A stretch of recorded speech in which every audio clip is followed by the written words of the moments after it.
Halo, assalamualaikum warahmatullahi wabarakatuh. Dimanapun teman-teman semua berada, gimana kabarnya? Semoga selalu sehat-sehat ya, dan juga diberikan rezeki dari arah yang tidak disangka-sangka. Amin amin ya rabbal alamin. Baiklah teman-teman, pada malam hari ini kita akan sedikit bercerita mengenai mesin motor Vixen ini ya guys ya.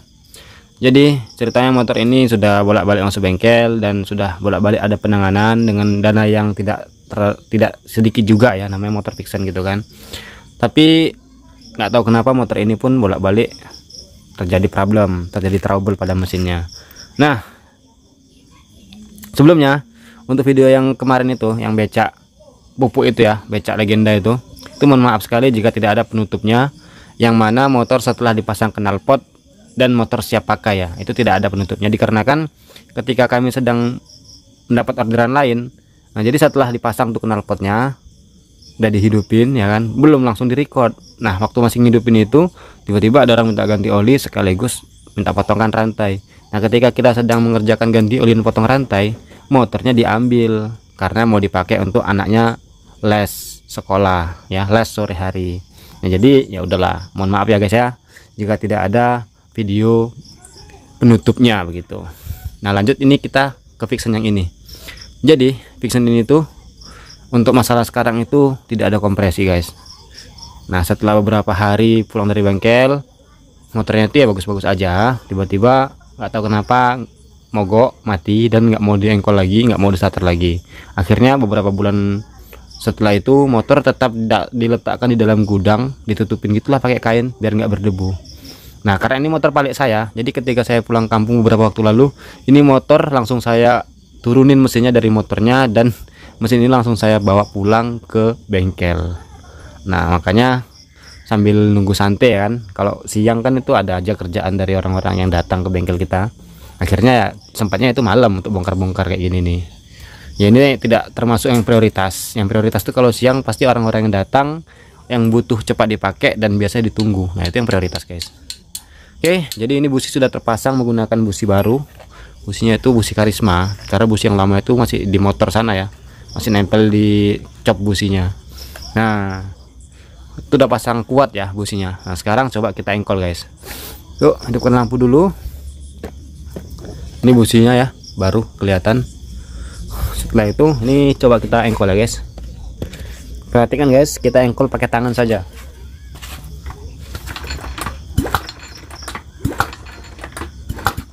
Nah, sangat ringan guys, apalagi menggunakan kaki gitu lah, ringan banget ini. Jadi kalau motor nggak ada kompresi itu biasanya tidak jauh-jauh dari ring piston dan juga area klep atau silinder head. Langsung saja ya kita bongkar motor ini dan kita lihat sama-sama bagaimana kondisinya ya teman-teman ya. Yuk. Oke guys ya, untuk yang atasnya ini udah kita buka nih. Kita coba top kan, dan ternyata ya mesin ini memang dalam kondisi top ya, nggak salah pasang lah seperti itu, walaupun satu mata itu nggak salah pasang ya. Buktinya ini klep main ya, aduh. Oke, ini main klepnya. Terus ini garisnya juga udah tepat di sini, dan di sini ini udah ada huruf HI nya. Nah, itu huruf HI ketemu dengan yang di sebelah situ. Oke, ini motor sudah dalam kondisi top yang tepat. Untuk klep ini kelihatannya bisa main ya, dan setelahnya ini bisa dibilang pas. Oke, langsung kita buka semuanya. Oke guys ya, ini sudah terbuka guys, tapi tadi ya saat proses pelepasan baut tusuk satenya ini, nah itu terjadi sedikit kejanggalan, yang mana 3 bautnya itu tidak terlalu kencang. Kita buka pakai impact itu gampang, tapi satu bautnya itu kok kencangnya pol ya. Dan setelah saya lihat-lihat, kalau Vixen itu menurut saya, sepengetahuan kami itu ringnya itu kuningan semua, ringnya itu tembaga semua. Tapi di motor ini nih, ringnya ini ring bangunan, ring 12 bangunan. Nah, dan lucunya lagi, mungkin ini kurang diperhatikan saja oleh bengkel sebelumnya. Di area sana itu ya, kelihatan nggak tuh guys? Jadi kan tusuk satenya itu ada 4 ya. Ini tuh ringnya ada 2 nih guys, tuh kelihatannya ini 2 nih. Sebelah sini ada 2, sebelah sini tadi yang saya lepas, terus yang sebelah sini tadi yang ring bangunan tadi, dan ini satu lagi masih ada ring bangunannya di sini guys. Ya, bukan ring kuningan. Nah, ya saya juga nggak begitu paham ya maksudnya itu kalau misalnya harus ring kuningan seperti apa. Tapi yang jelas untuk ring kuningan itu bisa meminimalisir kebocoran. Ring kuningan itu bisa meminimalisir kebocoran ketimbang ring besi, karena kuningan itu bahannya lebih empuk, lebih lembut ketimbang besi guys. Oke, nah kondisi areanya pistonnya seperti ini guys, belum terlalu kotor, bahkan beberapa olinya itu masih kelihatan agak merah gitu. Oke, seperti ini ya guys ya. Belum saya cek juga pemasangan ring pistonnya ini kebalik atau tidak. Yuk, tuh masih kelihatan guys, olinya itu warna merah ya. Oke, ini lupa tadi belum dibuang tampungan airnya. Oke guys ya, ini real ya, kering ya untuk area klepnya. Dan ini itu udah posisi top karena ini udah bebas ya as klepnya. Ini mau kita coba isikan bahan bakar lewat sini. Kita lihat apakah ada yang bocor klepnya. Nah guys, kelihatan tuh guys, bocor yang sebelah kanan guys. Ya, ini saya isi bahan bakar nih. Oke, ini yang sebelah kanan bocornya, merembesnya parah. Ngeri-ngeri ya. Ini kita buang dulu.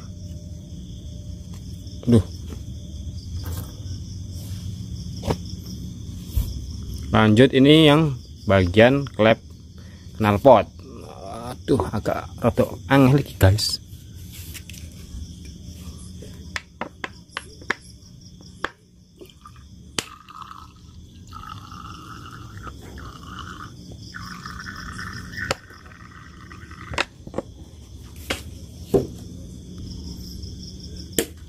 Ya, itu udah terisi ya, udah dua rongga terisi. Dan ini untuk yang knalpot malah aman guys. Nah, itu dia ya. Ini tadi ini bekas ya, bekas daripada klep yang ini. Begitu juga dengan ini bekas daripada klep yang ini. Oke,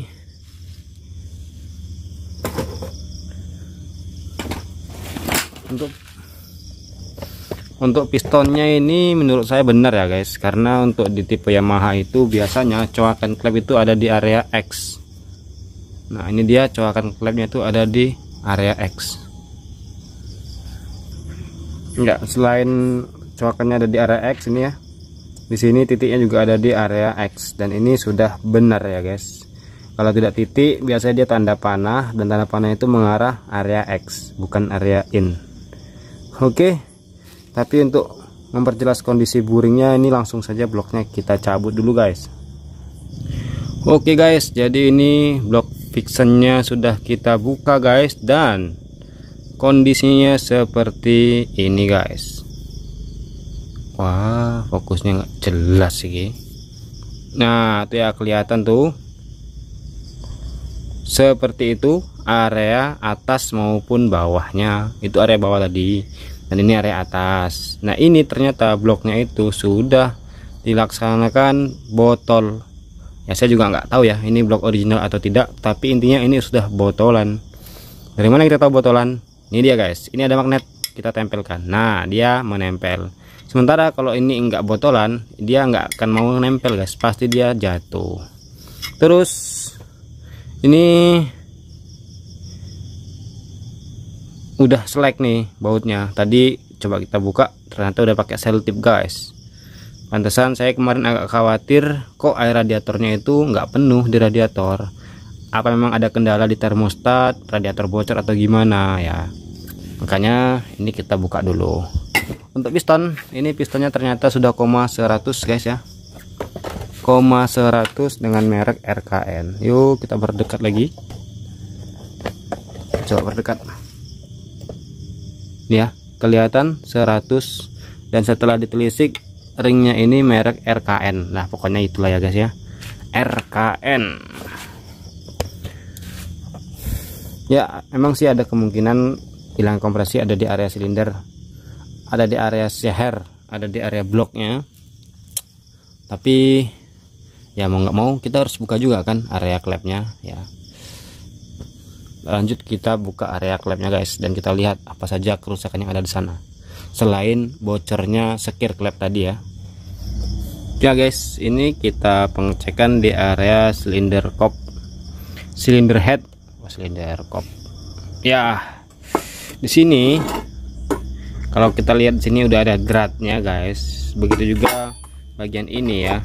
Jadi ini udah ada drat dan sini udah ada drat. Nah, ini menandakan kalau head ini pernah dibubut ya, pernah dibubut ataupun dipapas di area belakangnya ini. Nah, itulah kenapa di sini terlihat ada guratan-guratan pisau bubutnya ya. Mungkin ini pernah melengkung, akhirnya ini dipapas biar rata kembali. Nah, kalau di sini tuh ada bekas dratnya, berarti ini bukan pakai mesin milling, tetapi pakai mesin bubut. Nah, itu tidak mengapa. Terus di sini juga sudah ada nih bekas-bekas pukulan atau bekas-bekas bor gerinda gitulah ya. Begitu juga di area sini. Nah, ini ya wajar lah, namanya mesin tua, Vixion yang udah lama. Nah, tapi untuk area klep itu aman-aman semuanya guys. Dalam artian botolnya aman nih ya. Ini masih bunyi semua nih, mudah-mudahan kedengeran nih. Saya tutup, cabut. Satu lagi, masih bunyi ya guys ya. Lagi yang ini masih, dan juga area ini yang keempat. Nah, masih. Oke, ini mungkin hanya kurang di area sekir klepnya saja. Namun untuk memastikan lagi, ini besok ya mau ku coba keker juga ini. Kira-kira ini memang masih mulus, masih rata atau tidak. Jika tidak rata ya mau tidak mau ini kita papas lagi sedikit lagi. Kita cari tempat papas yang menggunakan mesin milling seperti itu guys. Oke, terima kasih sudah menonton sampai sejauh ini. Halo guys, selamat pagi ya. Ini kita sudah di kampung, di perkebunan Teluk Panji tepatnya, di desa Saidaun. Oke, ini motor baru dikeluarin dari gudang ya. Itu gudangnya tuh, dan masih kelihatan sangat berdebu ya, tuh kan, bahkan masih bersawang nih. Nah, ini ya wajar lah. Jadi karena memang motor ini udah lama tertonggok di gudang, mati di dalam gudang, anggap aja lah ini motor mati suri, dikarenakan mesinnya itu yang bolak-balik rusak. Akhirnya kita bawa ke bengkel kita kemarin ya. Ini motor OOM sih. Nah, di sini kita mulai dari mesin dulu ya. Kita cerita dari mesin karena memang kemarin itu kita nggak sempet untuk buat videonya lebih lanjut. Jadi di sini saya ceritakan saja. Oke, untuk mesin ini kan bolak-balik trouble. Jadi kita putuskan untuk ganti blok baru karena walaupun kemarin itu diganti piston baru dan dilemerkan di piston 125, tetapi terjadi baret yang cukup parah gitu ya di silinder bloknya. Akhirnya kita putuskan untuk ganti blok baru. Nah, yang kedua, ini motor ini ya, setelah kita pasangkan blok barunya ini dan kita engkol-engkol, ternyata ada rembusan oli di area sambungannya ini guys. Di area sambung ini ada, di area sambungannya ada rembusan oli, khususnya yang bagian sebelah sana, bagian sebelah kiri. Oke, kita pindah ke sebelah kiri dulu. Nah, khususnya itu di area sebelah sini guys, ini ada rembusan oli. Akhirnya apa, ini kita buka lagi, dan kan yang bagian atasnya itu udah dibubut ya, udah dibubut. Akhirnya untuk bos bloknya itu kita kurangi lebih kurang 2 mili. Kita gerinda lagi lebih kurang 2 mili. Setelah itu kita pasang dan kita lem menggunakan lem tribon. Oke, untuk pengencangan 4 baut tusuk satenya itu kita melakukan pengencangan menggunakan kunci momen ya guys ya. Kunci momen mereknya ini JJ Tools ataupun Lakoni nih ya guys, di 20 sampai 120 Nm untuk range-nya ataupun jaraknya ataupun variasi kekencangan yang bisa dia lakukan. Akan tetapi untuk motor ini kita lakukan pengencangan di 22 Nm untuk baut 4 yang baut tusuk satenya itu. Nah setelah itu penanganan berikutnya tuh ini pompa radiatornya kita ganti secara komplit, karena kemarin kita lihat untuk laharnya itu sudah berkarat dan laharnya itu tidak berputar guys, tapi yang berputar tuh hanya as kipas radiatornya saja.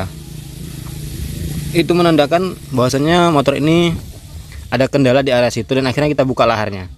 Dan dibuka laharnya itu ternyata di bak penahan lahar itu ada yang pecah, sehingga kalau kita pasang lahar baru pun itu kita akan memaksa sedikit sel water pumpnya, sel pompa radiatornya itu, sehingga dia sebetulnya tidak presisi pemasangannya dan mengakibatkan air radiator itu selalu masuk dan merembes masuk ke dalam oli ya, bercampur dengan oli. Nah mungkin itu juga yang menyebabkan daripada bloknya ini cepat baret. Oke guys ya, berikutnya setelah pemasangan seperti ini ada kendala guys ya. Nah, seperti apa kendalanya ini kita perlihatkan. Nah untuk masalah berikutnya itu saat kita kuncikan kontak seperti ini. Tunggu lagi buat video ini. Ini ada kedipan guys, 21 1 2 berarti 20, satu pendek berarti 1 ya, kedipan 21. Ini masih berdebu-debu ya. Nah, akhirnya setelah kita cek ini di area termo suhu ya, sensor suhunya ini ada kerusakan, dimana ini sebetulnya bisa bergerak ini antara yang putih dengan kuningan ini ada goyang seperti ini guys. Dan soketnya juga ternyata udah banyak kabel-kabel yang seperti ini dari bengkel yang sebelumnya. Kita bukan menjelekkan, tapi memang seperti itu keadaannya. Oh ya, kemarin penanganan kan ini kotor sekali nih. Ini juga udah kita buka, dan termostatnya itu kita rebus di air panas dan dia masih bisa berfungsi dengan baik ya. Terus kipas radiatornya juga udah dicek. Tadi waktu ini kita buka-buka tuh kipas radiatornya tiba-tiba mau hidup sendiri gitu. Mungkin ada kabel yang sudah disambung di area sini, mungkin tertekan atau gimana, kipasnya bisa hidup sendiri. Kemudian ini air radiator juga masih kosong ya guys. Nah seperti itulah kendala yang sekarang. Jadi untuk motor ini bisa bertahan lama dari perbaikan kita, untuk area radiator ini harus di-clearkan guys. Pertama, sensor suhu harus bekerja dengan sebagaimana mestinya, dan juga pendinginan di motor ini harus optimal. Oke, tapi untuk itu pasti kita sama-sama penasaran bagaimana hasil pengerjaan kita kan. Mari sama-sama motor ini kita hidupkan. Kebetulan kunci udah on, tinggal engkol saja.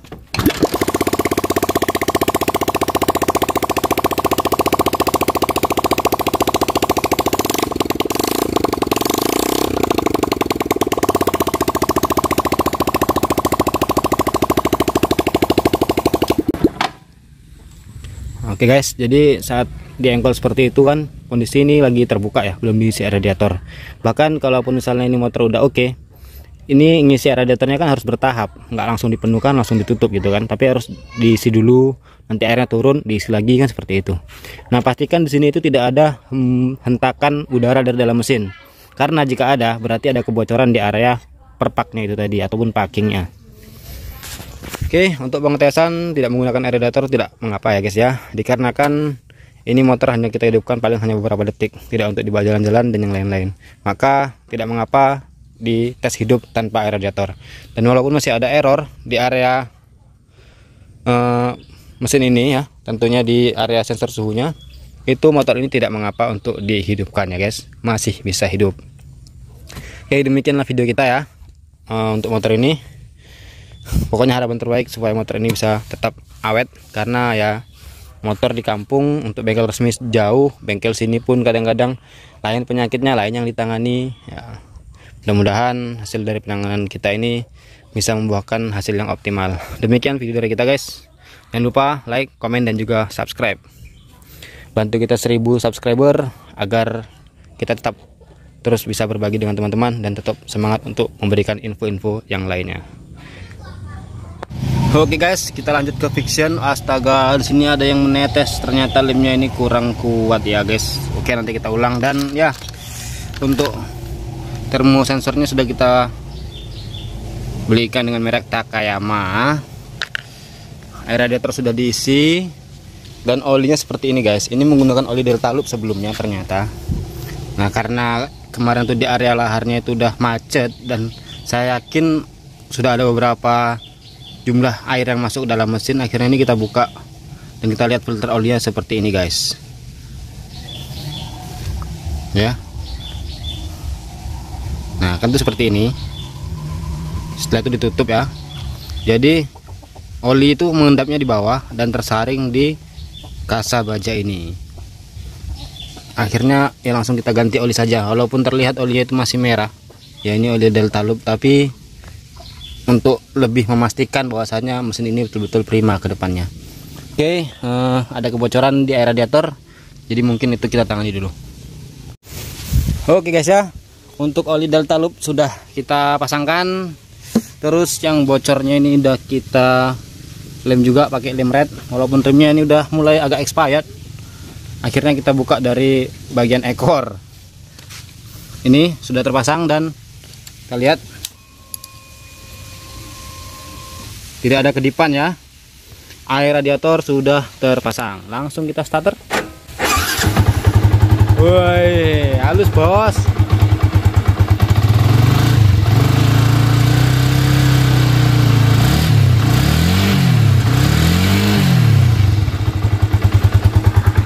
Oke bos, jadi kalau nggak ada letupan-letupan di daerah radiatornya, itu berarti motornya ini normal. Tetapi kalau di sini tuh ada gelembung-gelembung, apalagi saat kita putar gas, gelembungnya itu semakin besar, semakin banyak, itu menandakan ada kebocoran di area perpaknya. Oke, mantap. Terima kasih ya guys ya, telah menonton sampai akhir.